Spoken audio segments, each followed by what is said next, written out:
Shalom, Shalom, and welcome et back to our bienvenue Saturday morning. à notre service ce matin. La semaine passée, on a parlé d'Abraham et qui est identifié comme le père unique des trois principales religions, la chrétienté, l'islam et le judaïsme. Donc, nous avons vu la ville où est-ce que alentour desquelles les prophéties de la fin des temps sont tournées, c'est Jérusalem.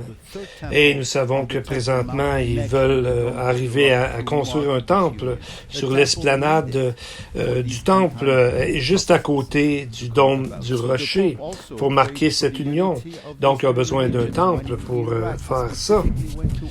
Et le pape a prié pour l'unité des trois religions. Et lorsqu'il était en Irak, il est allé exactement à la ville de Ur en Irak, l'endroit de naissance d'Abraham, où on voit que c'est là que Abraham est né. Et on voit qu'il cherche à faire, peut-être de là part la racine de l'unité des religions qui va faire une fausse religion qu'on va voir dans Apocalypse 17. Et ce qu'on appelle les accords d'Abraham peut très bien amener à un traité de paix qui déclenchera les 7 années de tribulation que Daniel a prophétisé. Et il y a une chose intéressante à noter, dans les Émirats arabes unis, c'est le premier pays à avoir signé le traité de paix avec Israël, avec le président Trump. Et présentement, ils sont en train de construire une bâtisse qu'ils appellent la famille d'Abraham, la maison de la famille d'Abraham. Donc, ça serait pour les trois religions, pour un complexe à travers les trois principales foi, et que ça serait situé en Abu Dhabi. Et donc, on voit que en 2019, le pape François et le grand imam de l'Égypte, en 2019, ont signé un document on pourrait traduire la fraternité humaine pour la paix dans le monde et le vivre ensemble. Écoutez, je suis pas certain qu'Abraham serait très content d'avoir son nom associé avec tout ça, mais clairement, on voit que ça amène des prédictions que nous savons depuis 2000 ans que dans le Nouveau Testament va arriver des choses d'un troisième temple et même des guerres. Parce qu'en même temps qu'il y a un mouvement vers la paix, il y a aussi un mouvement qui s'en va vers la guerre, qui a de l'air vraiment imminente parce que avec le Hezbollah qui est exactement au nord d'Israël, il y a un général de l'armée d'Israël qui a prédit que si jamais il y a une guerre bientôt, il pourrait y avoir 2000 missiles par jour qui pourraient être envoyés vers Israël. Et on voit que ces missiles sont déjà dans le pays et ils sont fournis par l'Iran et la Russie. Deux joueurs majeurs dans la guerre de Gog et Magog dont on a déjà parlé. Et cette guerre peut très bien être le début de tous les conflits sur la Terre. Donc, on voit les deux mouvements, un vers la paix et un vers la guerre. Et les prophéties de la Bible nous aident à comprendre ces conflits et les directions opposées qu'ils vont prendre souvent. Même si au départ, ils ont l'air de bien s'entendre, on sait que ça va aller vraiment mal après parce qu'ils ne s'entendront pas ensemble. Donc, on voit que c'est en train de se placer pour déclencher les 3 années et demie de tribulation. Et on voit surtout deux joueurs majeurs. Bien, le premier, c'est certain, c'est Israël. Le deuxième, qu'on ne parle pas souvent, parce qu'il est tellement bon pour se cacher, et on va le voir ici dans Apocalypse 12, c'est le dragon, le serpent ancien, le diable et Satan. On voit qu'il y a tellement de noms qui lui sont donnés, parce que lui, habituellement, il est habitué de se cacher. Alors, on dirait que Dieu fait exprès pour montrer ces différents noms, pour l'exposer dans ses plans et dans tout ce qu'il veut faire de mal.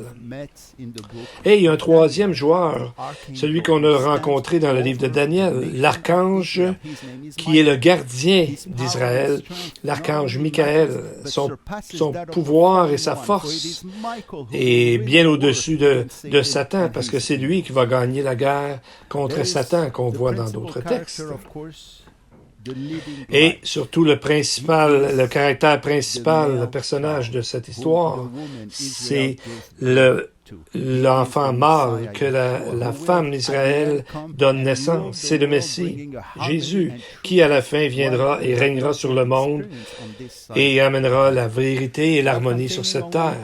Quelque chose qu'on n'a jamais vu encore. Ce texte contient seulement 17 versets, mais c'est vraiment riche dans la Bible.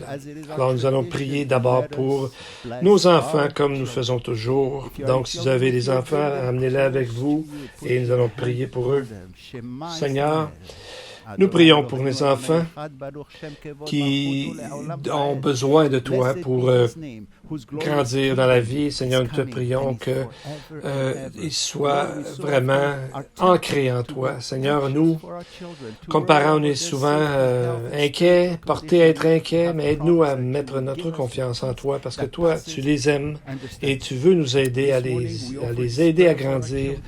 Seigneur, nous te remercions que tu comprennes nos inquiétudes et que tu veux nous aider, Seigneur, nous voulons simplement te le demander ce matin, d'aider nos enfants à comprendre le discernement, d'avoir la connaissance de ta parole afin de grandir dans la sagesse et surtout qu'ils te connaissent, Seigneur, qu'ils marchent pour toi, parce que tu es leur sécurité et leur finalité. Et nous prions au nom de Jésus, celui qui est assis à ta droite, Yeshua HaMashiach. Amen. Amen. Maintenant, ouvrons nos Bibles au chapitre 12 de l'Apocalypse. C'est un texte très symbolique de la fin des temps, avec beaucoup d'images et de types, mais le lecteur n'est pas laissé lui-même à essayer d'inventer ou de comprendre des choses, parce que la plupart de ces symboles peuvent se trouver dans autres endroits dans les Écritures. Donc, ce chapitre peut être très bien comme un test de notre foi pour voir est-ce qu'on vraiment croit à ce que la parole est écrite. Parce qu'un des principaux principes de l'interprétation, c'est que la Bible s'interprète par elle-même. En suivant cette façon de faire, d'une parole inspirée et infaillible, ça va nous empêcher d'arriver dans des interprétations fantastiques. Et cette histoire d'Apocalypse 12 nous amène tellement de passages des Écritures, ça nous donne toute une histoire complète de l'univers. De Genèse chapitre 1, verset 1, avant même la création de l'homme, jusqu'à la toute fin, quand Satan sera enchaîné, et ensuite nous serons amenés dans l'état éternel, à la toute fin de l'histoire. Donc, c'est pas si compliqué lorsqu'on regarde les symboles à la lumière d'autres textes dans la Bible. Donc, nous allons commencer par lire les 2 premiers versets d'abord. Un grand signe apparut dans le ciel. C'était une femme enveloppée du soleil, la lune sous les pieds et une couronne de 12 étoiles sur la tête. Elle était enceinte et elle criait, car elle était en travail dans les douleurs de l'accouchement. Donc, on comprend ici que cette femme doit être vue comme Israël, car elle donne naissance à un enfant qui peut être seulement le Messie et Jésus, car nous lisons au sujet de cet enfant qu'il va diriger toutes les nations avec un sceptre de fer. On voit dans le psaume 2, un parallèle avec ça, qu'il est dit qu'il régnera sur les nations avec une verge de fer. Et on voit Jésus à la deuxième venue dans Apocalypse 19, 15. De sa bouche sortait une épée aiguë pour frapper les nations. Il les dirigera avec un sceptre de fer. Et il écrasera lui-même le raisin dans la cuve à vin de l'ardente colère du Dieu Tout-Puissant. Et Paul nous dit dans Romains 9, 4, « Et de qui est issu, selon la chair, le Messie. » Donc la femme ne peut pas être l'Église, comme plusieurs le croient, car l'Église est venue après la naissance de Jésus. Mais c'est à travers la nation d'Israël qu'il est venu et ça joue un rôle majeur dans la fin des temps.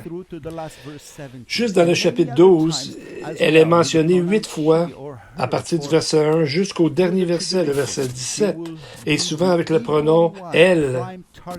Et à travers la tribulation, ça va être la cible première de Satan, mais Dieu la protégera un reste dans cette nation.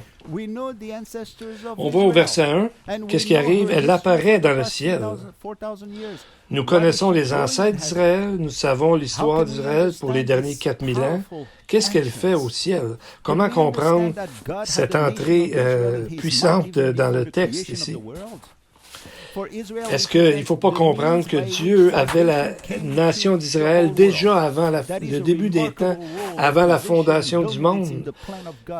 Parce que il y a vraiment une position de suprême en premier dans le plan de Dieu.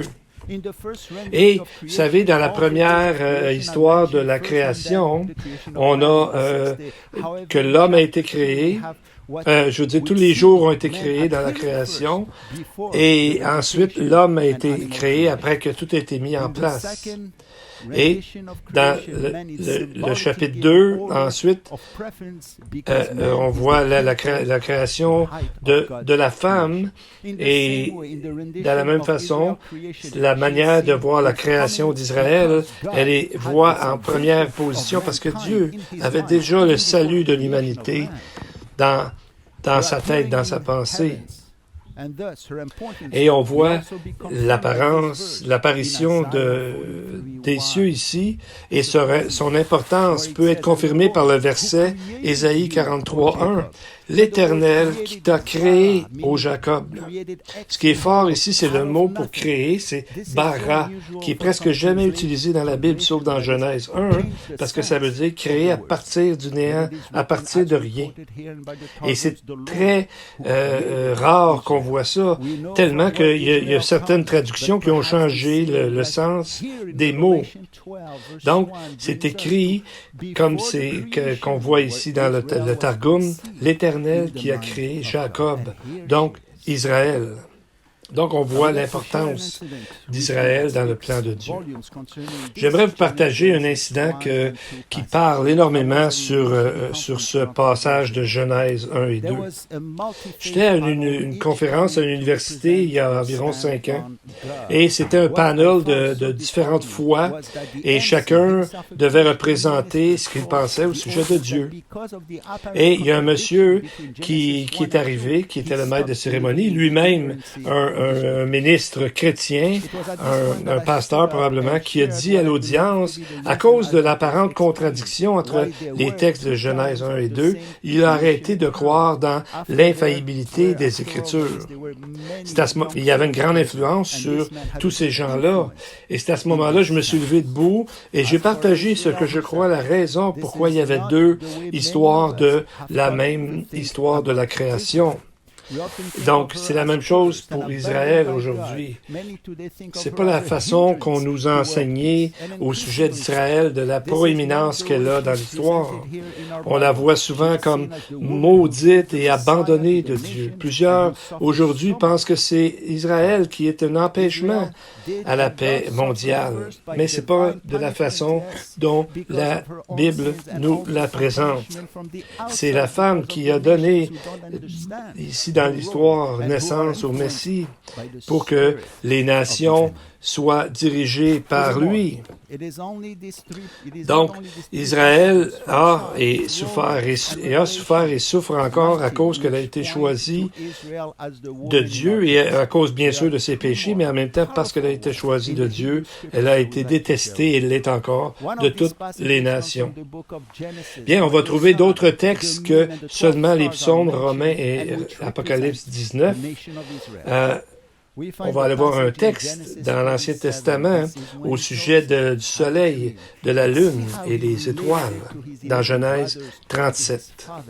Vous savez, Joseph qui était là, et il a eu une vision. Et là, il dit à son père, sa mère et ses 11 frères, « J'ai eu encore un songe.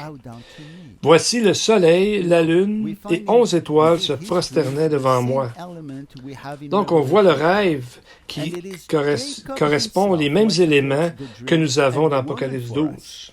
Et c'est Jacob lui-même qui l'interprète, le rêve et la femme pour nous, dans le fond. Donc, premièrement, les frères disaient, ils ne pouvaient pas comprendre le rêve, et Jacob, qui aimait Joseph tellement, mais il s'est quand même choqué contre lui, il lui a dit, « Que signifie ce songe que tu as eu? Faut-il que nous venions, moi, ta mère et tes frères, nous prosterner en terre devant toi? » Donc, on voit que Jacob a bien interprété ce songe-là que Joseph a eu. Donc, un songe prophétique ici. Donc, le passage ici nous montre que le soleil, c'est Jacob, la lune, c'est Rachel, et les 11 étoiles, c'est ses frères. Et avec Joseph, ça fait 12 étoiles. Donc, ça nous amène à la source de la formation d'Israël. Donc, le rêve ici est à propos d'Israël, qui est la femme de Apocalypse 12. Donc, si la femme est enveloppée du soleil, c'est peut-être parce que ça démontre que c'est une nation de sacrificateurs, comme Dieu leur a dit dans Ésaïe 42, 6. « Je t'établirai pour traiter alliance avec le peuple, pour être la lumière des nations. » Et après, il dit dans Ésaïe 63, « Des nations marchent à ta lumière et des rois à la qualité de tes rayons. » Donc, on voit ici, Apocalypse 12, qu'elle est enveloppée du soleil, qu'elle est dans le ciel comme éclatante. Et de Israël sont venus les oracles de Dieu et aussi notre Messie. Mais pourquoi Joseph joue un si grand rôle dans Genèse 37? C'est là qu'on voit quelque chose de merveilleux et où est-ce que Genèse nous amène de la lumière sur le texte de l'Apocalypse. Parce que dans tous les personnages de la Bible, aucun ne reflète autant la vie du Messie, son rejet, plus que Joseph, même pas Jérémie. Donc, la vie de Joseph qui nous est décrite prend beaucoup d'espace dans le livre de la Genèse, chapitre 37 à 50.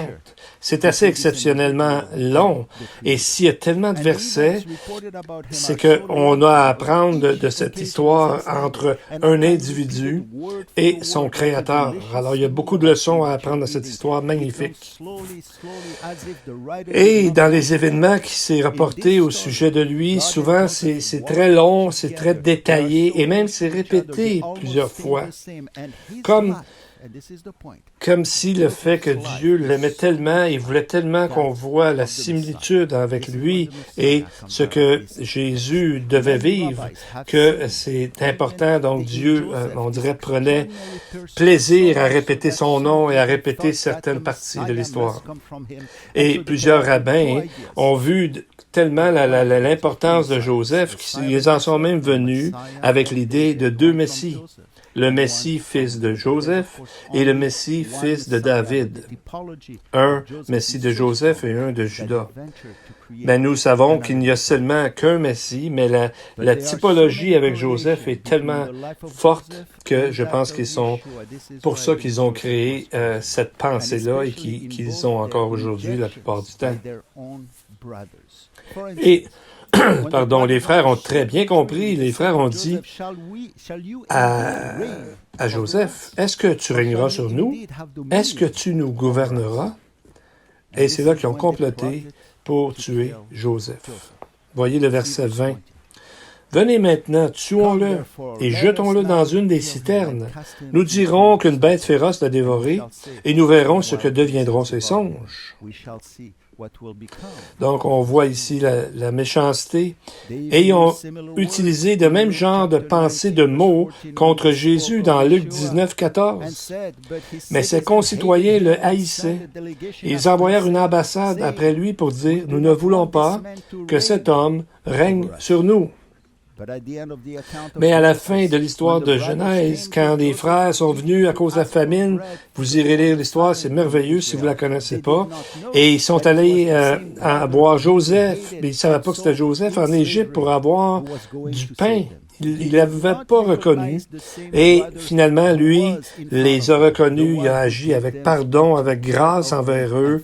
Donc, ça ressemble exactement à ce que quand Jésus va revenir, quand le Messie va revenir, ils vont dire, comme Zacharie 12:10 nous dit, ils vont voir celui qu'ils ont percé. Ils pleureront sur lui comme on pleure sur un fils unique. Ils pleureront amèrement sur lui comme on pleure sur un premier-né. Donc, ils vont reconnaître qu'il est le premier-né, comme la Bible nous dit souvent, les premiers fruits, le premier-né d'entre tous, suite à la résurrection, celui qui pourvoit, le Messie, celui qu'ils ont rejeté. Donc, ça nous amène à voir vraiment le texte du verset 5 dans notre texte, Apocalypse 12. Elle mit au monde un fils, et son enfant fut enlevé vers Dieu et vers son trône. Pourquoi n'est-il pas resté? Sûrement parce qu'il a été rejeté, c'est ce que l'histoire de Jésus nous dit, exactement comme Joseph l'avait été, qui était une prophétie de ce que Jésus aurait à subir. Un autre endroit dans les Écritures, et cet endroit est très fort aussi, et on le trouve dans le livre de Michée. Et souvent, on connaît cette prophétie, mais on va essayer de voir qu'est-ce qu'il y a d'autre dans ce verset-là. Michée 5, 2 et 3. Et toi, Bethléem, Ephrata, petite entre les milliers de Juda, de toi sortira pour moi celui qui dominera sur Israël, et dont l'origine remonte aux temps anciens, aux jours de l'éternité. C'est pourquoi il les livrera jusqu'au temps où enfantera celle qui doit enfanter, et le reste de ses frères reviendra auprès des enfants d'Israël. Donc, on voit ici l'endroit de sa naissance est donné des centaines de milliers d'années avant, Bethléem, Ephrata, où Jésus est né à Bethléem. Et qui sera-t-il? Celui qui dominera sur Israël. Et au verset 3, on voit la connexion avec Apocalypse 12, qui nous dit qu'elle était dans les douleurs de l'accouchement. Comme quand la femme a été dans les douleurs de l'enfantement dans l'Apocalypse. Et quand est-ce que Dieu les livrera? Dans Michée 5, on voit, c'est après la résurrection, on voit qu'il y a eu, pas longtemps après, une diaspora, tous les Juifs. Jérusalem a été détruit et les Juifs ont été dispersés à travers le monde, comme ils sont encore aujourd'hui. Beaucoup de Juifs ont vécu les persécutions et l'Holocauste. Le Targum de Michée traduit cette partie en disant ceci: « Alors ils seront livrés au moment où celle qui est en travail donnera naissance. » Le texte dit qu'ils seront livrés. Donc on voit plusieurs calamités qui se sont abattues sur Israël. Je vais lire encore le passage du verset 5. « Elle mit au monde un fils, un enfant mâle qui doit diriger toutes les nations avec un sceptre de fer. Et son enfant fut enlevé vers Dieu et vers son trône. » Aussitôt que dans l'histoire elle donne naissance au Messie, elle est laissée à elle-même dans la diaspora, et on va voir dans ce chapitre que cette femme va souffrir aux mains des ennemis et va nous rappeler l'histoire d'Israël durant les derniers 2000 ans et plus. Mais Michée n'arrête pas ici, il nous amène aussi à la fin de l'histoire. Il dit, « Et le reste de ses frères reviendra auprès des enfants d'Israël. » Ça parle du retour d'Israël, des enfants d'Israël dans leur pays. Et remarquez qu'ils sont appelés ses frères, comme les frères du Messie. Comme il est dit dans Matthieu 25, verset 40, Jésus dit, « Je vous le dis en vérité, toutes les fois que vous avez fait ces choses à l'un de ces plus petits de mes frères, c'est à moi que vous les avez faites. Car Jésus, le frère d'Israël, est toujours présent avec Israël et jugera les nations selon ce qu'ils ont fait comment ils ont traité ses frères. Jusqu'à maintenant, on a eu beaucoup de travail pour arriver à savoir qui est la femme dans Apocalypse 12. Des psaumes, de Romains, des autres parties de Apocalypse, de Genèse, Michée. On voit que tous ces passages sont derrière un fondement solide pour arriver à dire que c'est vraiment Israël, cette femme-là. Et comme Pierre a dit, 2 Pierre 1, 21, ce n'est pas par une volonté d'homme qu'une prophétie ait jamais été apportée, mais c'est poussé par l'Esprit Saint que des hommes ont parlé de la part de Dieu. Donc, la Bible n'est pas ouverte à n'importe quelle interprétation, c'est vraiment par l'Esprit Saint qui est lui l'auteur. Et pour ceux qui veulent chercher avec sincérité, alors l'Esprit va les aider. Donc, la règle, c'est de pas d'insérer dedans nos idées avec toutes sortes de voix qu'on entend dans le monde. Je vous donne un exemple de quelqu'un qui a eu une mauvaise idée de donner son opinion à une histoire embarrassante. Il y a plus de 100 ans, il y a un pasteur qui s'appelait M. Wright qui prêchait que tout ce qui est trop léger pour voler, c'est impossible, c'est contraire à la volonté de Dieu. On ne peut pas voler dans les airs. Quelques mois après, ses 2 propres fils, Orville et Wilbur Wright, étaient les premiers à inventer un avion qui était capable d'aller dans les airs assez longtemps. Et ils ont été reconnus par l'aviation américaine comme des pionniers. Donc, il est allé dans un domaine qu'il ne connaissait pas. Il est allé au-delà et il a dit des choses qu'il ne devrait pas dire au nom de Dieu. Les 2 prochains versets d'Apocalypse 12 nous présentent un autre signe, mais celui-là, c'est un négatif, un signe qui est contre, et c'est un des pires. Versets 3 et 4. Un autre signe apparut dans le ciel. C'était un grand dragon rouge, feu, qui avait 7 têtes et 10 cornes, et sur ses têtes, 7 diadèmes. Sa queue entraîna le tiers des étoiles du ciel et les jeta sur la terre. Le dragon se plaça devant la femme qui allait accoucher afin de dévorer son enfant dès qu'il serait né. Ce qui est magnifique ici, c'est pas le signe comme tel, mais c'est le fait que le dragon est appelé ici le grand dragon, mais c'est comme une ironie parce qu'à la fin, il n'est pas si grand que ça. Mais qui est ce grand dragon rouge-feu? Aujourd'hui, quand on lit ça, on imagine un serpent imaginaire, une créature qui lance du feu, un dragon, mais en réalité, c'est pas si loin, mais c'est pas vraiment ça, cette image-là. Le mot dragon, drakon en grec, on croit que ça vient d'un mot derkomai, qui veut dire de regarder, de mettre ses yeux sur quelque chose, comme convoiter quelque chose. Et on voit que c'est exactement ce que Satan a fait. Il voulait être Dieu à lui-même. Il convoitait l'idée d'être Dieu. Donc, on voit qu'il est dans Ézéchiel 28, 14. « Tu étais un chérubin protecteur.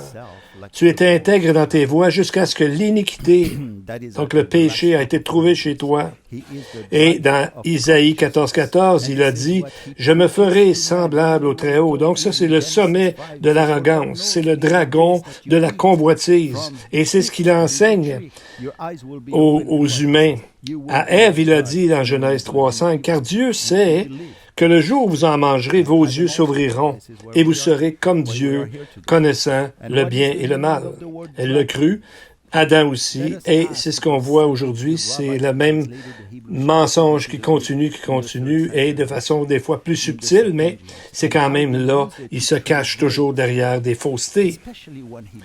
Et les 70 rabbins qui ont transcrit, qui ont traduit les Écritures en grec dans le 3e siècle, dans la Septante, et comment ils ont traduit le mot drakon, c'est Léviathan, qui est le symbole du mal dans les Écritures. Et il est décrit de cette façon dans Apocalypse 12. Un serpent tortueux. Voyez combien il est bien décrit dans Ésaïe 27, qui parle de la délivrance d'Israël. Mais avant, il parle du Léviathan qui sera là. Ésaïe 27, « En ce jour, l'Éternel frappera de sa dure, grande et forte épée le Léviathan, serpent fuyard, le Léviathan, serpent tortueux, et il tuera le monstre qui est dans la mer. » Après cette description dans Ésaïe et d'avoir tué le Léviathan, alors on arrive dans le texte tout de suite à l'âge messianique, à l'ère messianique, et parce que le fait de lier Satan va amener, ouvrir finalement les temps messianiques. Et on voit, il y a 3 descriptions comme un peu pour décrire la fausse Trinité. On voit le Léviathan, serpent fuyard, tortueux, et le monstre qui est dans la mer. Donc, il est fuyard. C'est le mot barrière. Ça veut dire quelque chose ou quelqu'un qui se cache vite et rapidement pour pas que personne s'aperçoive qu'il est là. Il est tortueux. Ça veut dire qu'il est toujours en train de tourner et se cacher et il va vite. Le dragon vit dans la mer. La mer est souvent un symbole des nations dans le tumulte et tout ça. Et le Talmud dit que quand le Messie va venir, il est dit ceci, « Le Dieu saint, qu'il soit béni, viendra au moment qu'il voudra, et à ce moment-là, on aura un banquet qu'on mangera même du Léviathan. » Je suis pas certain qu'on va manger du Léviathan aux noces de l'agneau, mais c'est une façon pour eux de dire que le dragon va être fini et ils vont même pouvoir en manger. Donc, c'est vraiment une image. Le Léviathan est le même serpent qui était décrit dans Apocalypse 12. Regardez comment le texte nous dit au verset 9. « Il fut jeté dehors, le grand dragon, le serpent ancien, appelé le diable et Satan, celui qui égare toute la terre. Il fut jeté sur la terre et ses anges furent jetés avec lui. » On voit ici qu'il est appelé le serpent ancien. Le serpent ancien. Donc ça, c'est une information importante parce que dans Genèse, le diable n'est pas nommé. On connaît seulement le serpent qui a parlé, mais derrière, il était là. Et là, il est identifié. Il est le diable, diabolos en grec. Un mot qui décrit quelqu'un qui médit, qui calomnie et qui fait toutes sortes de choses comme ça. Il est Satan, Satanas, c'est un adversaire, quelqu'un qui est contre nous. L'Esprit, en inspirant ces mots-là, ne parle pas de l'identité de la femme, même pas celui du Fils, mais il va au-delà, il en met beaucoup pour nous décrire qui est le malin. Parce que c'est son principal arme, le malin, de se cacher, etc. Donc là, l'Esprit va au-delà pour nous montrer comment il est et qui il est. Chapitre 13, verset 4. Qu'est-ce qui arrive suite à ça? On adora le dragon parce qu'il avait donné l'autorité à la bête. On adora aussi la bête en disant, qui est semblable à la bête et qui peut combattre contre elle? C'est qui le « il » ici qui adorait? C'est le monde entier parce que la vérité, c'est que ils sont en train d'adorer le dragon. Mais ils savent pas qui est le dragon. Ils pensent que ils adorent la bête qui est l'Antichrist et l'autre bête qui est le faux prophète. Mais en arrière de ces gens-là, il est caché, comme on a vu tantôt, fuyard, etc. Il est caché derrière. Donc, il amène le monde entier à l'adorer, alors qu'il réalise pas vraiment qu'il l'adore lui, mais c'est lui qui est derrière tout ça. C'est la même chose aujourd'hui. C'est pour ça que Paul, la manière qu'il parle, c'est comme s'il divise les deux religions en deux camps.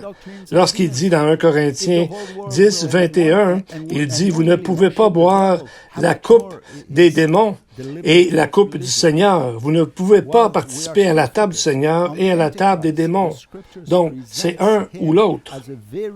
Et quand on parle des fausses doctrines, on voit souvent qu'il est dit des doctrines de démons. 1 Timothée 4.1 nous parle de ça.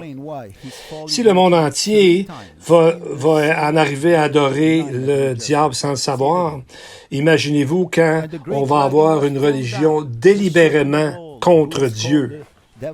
Alors on voit que derrière tout ça, l'acteur principal, c'est le malin, c'est Satan. Et c'est peut-être pour ça qu'il expliquerait que sa chute est mentionnée 3 fois dans le même verset. Le verset 12, chapitre 12, toujours verset 9. « Il fut jeté dehors, le grand dragon, le serpent ancien appelé le diable et Satan, celui qui égare toute la terre. Il fut jeté sur la terre et ses anges furent jetés avec lui. » Donc, on voit ici toujours le mot « jeter », qui est en grec « ekbalo », qui veut dire, c'est le même racine qu'on a vu la semaine dernière, ou il y a 2 semaines, de la cour des gentils, lorsqu'il est dit à Jean de l'Apocalypse de le laisser de côté, qui voulait dire, on l'a dit, qui veut dire un peu le mot « excommunier », jeter en dehors. Et en effet, on voit 3 excommunications ou le rejet de Satan dans ce texte. Premièrement, il a été banni des cieux après sa défaite contre Michael, comme on vient de voir au verset 9. Il est dit que lui et ses anges furent jetés avec lui. Donc, à sa chute, lui et tous les démons seront confinés sur la terre pendant les 3 années et demie. Deuxièmement, à la fin, Apocalypse 20, chapitre 20, versets 1 et 2, après les 3 ans et demi, il est lié et il est confiné dans l'abysse pour 1000 ans. Troisièmement, encore, Apocalypse 20, 7 à 10, on voit ici que l'univers va complètement être libre du mal pendant 1000 ans.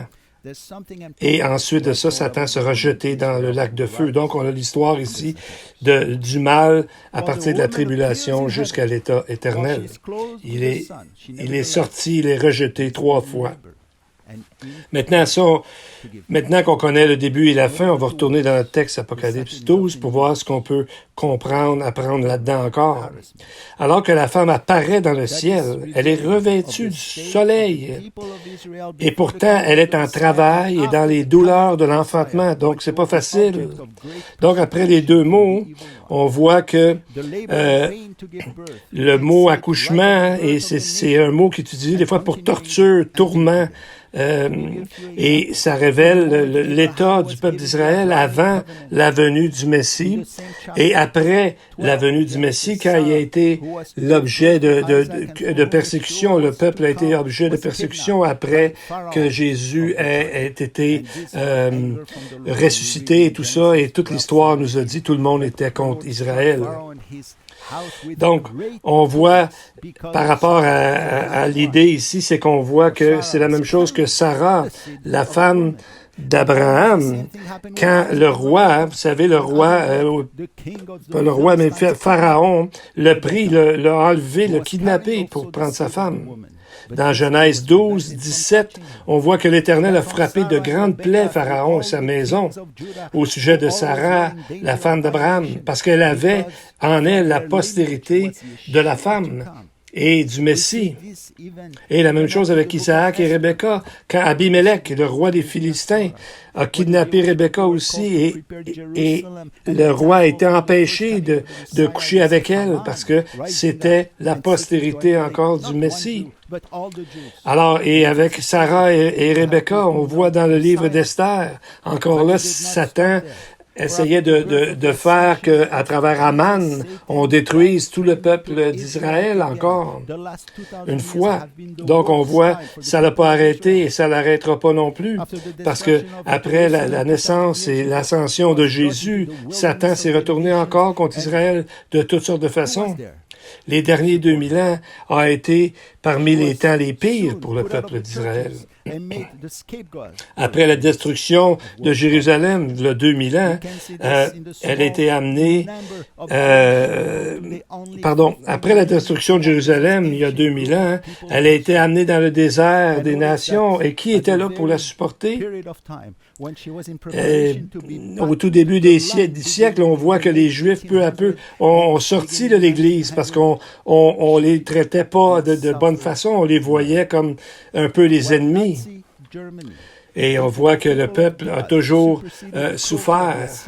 Vous savez, il y a seulement à peu près 15 millions de Juifs aujourd'hui, et pourtant, c'est un des peuples les plus anciens de l'histoire de notre planète. Et voyez comment cette période de temps, alors qu'elle était en préparation pour revenir dans le pays, Israël, dans les années 1800 et 1900, elle a souffert, Israël a souffert encore. Et quand les nazis allemands, ce qu'ils ont fait, ça a encore dépassé la cruauté des Assyriens, des Babyloniens et même des Romains. C'est allé encore plus loin. C'était vraiment une haine incroyable contre la nation d'Israël. Et ils ont tué un tiers de la population, 6 millions de Juifs ont été assassinés. Et c'était des civils, pas des soldats, ça. Mais ils ne pouvaient pas quand même arrêter la naissance de la nation d'Israël. 3 ans après la guerre, la fin de la guerre, la Deuxième Guerre, en 1948, 3 ans après seulement, et c'est devenu un pays. Alors on voit ici, d'Apocalypse 12 nous emmène plus loin dans le futur, dans notre texte, et nous montre un temps encore plus difficile pour Israël, juste avant que Jésus revienne. Et donc, on va voir dans les textes ici difficiles, et il faut prier pour eux. Il faut les défendre, parce qu'ils sont les frères de notre Sauveur, Jésus, dans le fond. C'est la même famille, si on veut. Ce sont Israël. Alors, le premier passage qu'on trouve, c'est dans Apocalypse 12, 5 à 6. Elle mit au monde un fils, un enfant mâle, qui doit diriger toutes les nations avec un sceptre de fer. Et son enfant fut enlevé vers Dieu et vers son trône. Quant à la femme, elle s'enfuit dans le désert, où Dieu lui avait préparé une place, afin d'y être nourrie pendant 1260 jours. Donc, tout de suite après que la femme a donné naissance au Messie, le texte nous amène exactement au début de la deuxième partie de la tribulation.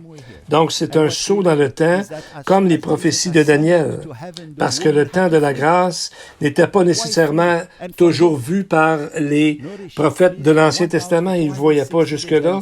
Comme Paul disait, l'Église était à ce moment-là un mystère. Ils ne voyaient pas ça. Mais on voit que quand, ici, on voit dans le texte qu'aussitôt que Jésus est monté au ciel, la femme a eu à se sauver. Pourquoi se sauver? De qui? Bien, elle se sauve pendant 1260 jours. Ça, c'est 3 ans et demi, donc les derniers 3 ans et demi de la tribulation. Chapitre 12, verset 13 nous dit, dans le 2e verset, nous dit pourquoi elle fuit. Quand le dragon vit qu'il avait été précipité sur la terre, il poursuivit la femme qui avait enfanté l'enfant mâle. Donc, Satan est revenu à persécuter Israël. Cette persécution va grandir en intensité, alors que les 1260 jours se passent. C'est pour ça que Dieu la cache. Verset 17, où le dragon ici est encore plus en colère. Voyez le texte. « Et le dragon fut irrité contre la femme. Il s'en alla faire la guerre au reste de sa postérité, à ceux qui gardent les commandements de Dieu, qui ont le témoignage de Jésus. » Donc, on voit qu'elle est une cible première. C'est la première cible du malin. Pourquoi? Parce que toujours l'idée que Israël est là comme Dieu la protège et donc il veut vraiment détruire Israël. Dans Apocalypse 13, on va voir plus tard aussi, elle est amenée à croire en un faux Messie qui arrive avec une fausse alliance et qui dit qu'il est le faux Messie et le faux prophète qui vont amener finalement les bêtes et qui vont tous se concentrer pour détruire Israël. Apocalypse 17, ils vont essayer encore d'éradiquer la mémoire d'Israël complètement en formant un système religieux apostat, donc que Dieu n'est pas là-dedans du tout. Ils vont prétendre que c'est le royaume de Dieu qui est arrivé. Et Israël va être vu comme un empêchement à cette paix-là. Dans Apocalypse 19, on voit une alliance mondiale où toutes les nations se mettent contre Israël en vue de la faire disparaître pour toujours. Encore, pourquoi se concentrer sur Israël? Parce qu'il y a tellement de prophéties et de promesses données à Israël qui n'ont pas été encore accomplies et qui le seront dans le millénium. Et c'est à Jérusalem que Israël est le Messie. Le Messie régnera sur Israël et va bénir le monde. Donc, si on enlève Israël, on n'a plus de millénium, on n'a plus de promesses, ces promesses qui ne sont pas accomplies, et Jésus pourtant a promis qu'il y aurait un reste dans Israël. Il a dit, Matthieu 23, 39, « Car, je vous le dis, vous ne me verrez plus désormais jusqu'à ce que vous disiez, « Béni soit celui qui vient au nom du Seigneur. » Donc, ils vont le dire parce qu'il n'y a rien qui va pouvoir arrêter la seconde venue. Donc ça va arriver, ce verset-là va s'appliquer. Donc, dans tout ça, Israël et Dieu préparent quoi? Les temps messianiques pendant le millénium afin d'accomplir toutes les promesses qui ne sont pas encore accomplies. Je vous ai parlé déjà du mot douleur qu'on trouve dans l'Apocalypse ici, qu'on vient de voir dans notre texte, qui décrit la torture, etc. Mais il y a un autre sens à ça. C'est le mot basonizo, qui est utilisé ici, qui vient du mot basanos, qui veut dire que c'est un mot qui est utilisé comme aujourd'hui, on prend cette pierre-là pour tester l'or, pour voir si l'or est vraiment bon. On prend cette pierre-là, finalement. Le meilleur pour Israël est futur. Romains 11, 12, Paul a dit « Or, si leur chute a été la richesse du monde et leur amoindrissement la richesse des païens, combien plus en sera-t-il ainsi quand ils se convertiront tous? » Malgré toute cette souffrance, nous avons l'assurance de la parole de Dieu qu'un jour Israël sera béni de Dieu pour toujours parce que c'est ce qu'il a dit. C'est tout le temps qu'on a aujourd'hui, mais j'aimerais conclure par une autre nouvelle de la semaine dernière au sujet d'une trouvaille archéologique. Alors que plusieurs essaient d'effacer la mémoire d'Israël, on dirait que Dieu ferait sortir des choses. Ils ont trouvé une nouvelle cave dans le désert de la Judée qui contient plusieurs artefacts de plus de 2000 ans, des fragments, des parties du livre de Nahum et Zacharie, qui montrent encore combien les Écritures ont été protégées et qui sont encore vraiment d'actualité aujourd'hui. C'est les mêmes textes.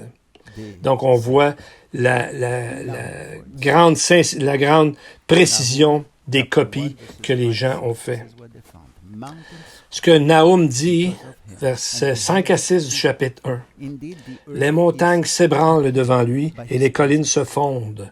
La terre se soulève devant sa face, le monde et tous ses habitants. Qui résistera devant sa fureur? Qui tiendra contre son ardente colère? Sa fureur se répand comme le feu et les rochers se brisent devant lui. » Donc, on voit le passage ici qui nous amène à la fin des temps, juste avant la seconde venue du Messie, quand la colère de Dieu vient d'être versée sur la terre. C'est comme un avertissement de se préparer pour la fin. Et dans le contexte, Nahum adressait surtout la nation d'Assyrie. Les commentaires rabbiniques nous montrent que la génération précédente à Nénive, on a vu dans le texte, on voit ça dans Jonas, ils se sont tous repentis, mais on voit que peu à peu, ils ont changé et maintenant, ils sont rendus à recevoir encore le jugement de Dieu, parce que cette fois-là, ils ne se sont pas repentis. Et maintenant, regardez le fragment de Zacharie 8, 16 et 17. Il dit ceci. « Voici ce que vous devez faire. Dites la vérité chacun à son prochain. Jugez dans vos portes selon la vérité et en vue de la paix. que nul en son cœur ne pense le mal contre son prochain et n'aimez pas le faux serment, car ce sont là toutes choses que je hais, dit l'Éternel. Donc, on voit ce passage. Si la promesse, c'est que si on suit l'avertissement de Dieu, on trouve la vérité, le émet, nous allons arriver à la vraie paix. Il faut trouver le Seigneur avant que toutes ces choses-là arrivent. Donc, on vous invite à vous tourner pas contre, mais vers le Seigneur pour être sauvé de toutes ces choses qui sont en veille d'arriver. Il faut vraiment rechercher la vérité du plus profond du cœur et demander à Dieu, par son Saint-Esprit, de vous éclairer et vous donner la vie éternelle. Maintenant, prions. Seigneur, nous te remercions d'avoir envoyé ton Fils, Jésus, pour être notre Messie. Nous le connaissons comme ta parole de Dieu. Nous réalisons qu'il y a tellement de choses à apprendre de lui et de toi, Seigneur. Il n'y a jamais de fin à apprendre. Ta parole est vivante. Et Seigneur, merci de tous ceux qui écoutent et nous te prions, Seigneur, de les bénir et de les aider à voir dans ta parole toutes les promesses et que tu les invites à toi, Seigneur, et que le Seigneur vous garde et fasse luire sa face sur vous et vous garde en paix. Amen et Amen.